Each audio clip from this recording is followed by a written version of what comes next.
হয়েছে বাবা? খুব টেস্ট হয়েছে এটা। ভালো লাগলো? খুব।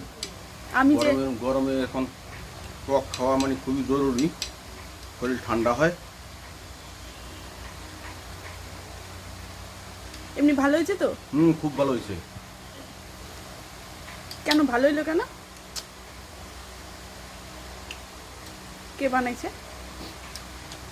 তুই বানাইছিস সেই জন্য তো, ওই মেশিন দিয়ে কাটছিস। তার মানে কি মেশিনে কাটার পরে ভালো হয়েছে? ও, আমার হাতে ভালো হয় নাই? না, তুই যে কোনো জিনিস বানাইস ভালো স্বাদ লাগে, রান্না করলেও ভালো টেস্ট করিস। কিন্তু না, কোনো কোনো সময় তো খারাপ হয়ে যায়। ও মাঝে সাঝে দুই একবার কিছু হইলে কিছু হয় না। ঠিক আছে, তো আমি তো আজকে আম নিয়ে আসলাম, আমি আজকে শ্বশুরবাড়ি থেকে আম নিয়ে আসছি। এই আমটাই এখন বাবা বললো তোর মা খাইবে, সেই জন্য মা খাই দিলাম।